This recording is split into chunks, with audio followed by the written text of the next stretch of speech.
At the Capitol today, a first-of-its-kind event highlighting cases of missing and murdered Black women and girls.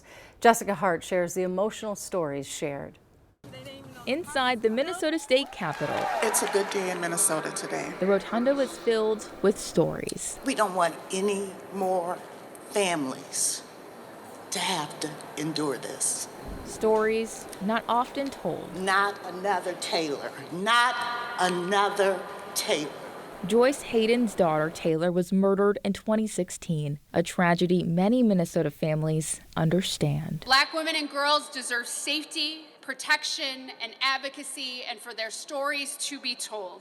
To make sure people hear those stories, the State Office for Missing and Murdered Black Women and Girls held its first ever Day at the Capitol. The families and the victims keep me going. Kaleena Burkes leads that office. Black women make up 7% of the population here in Minnesota and 40% of the domestic violence cases. Every 3 out of 4 Black women are murdered compared to their white counterparts. So we were here to address the disparities. We didn't know where she was. We couldn't find her. Lakeisha Lee wishes. She was found in her car 10 days after she went missing. Were addressed in 2013 for her little sister, Brittany. My whole world has been shattered. It's been a lot of picking up the pieces still to this day.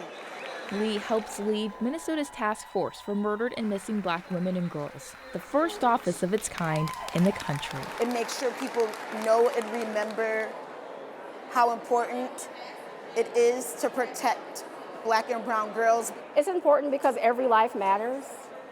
You don't want families and victims to navigate this system alone, and you want them to have resources. And typically they don't have resources that their counterparts do, and so we're here to provide that support.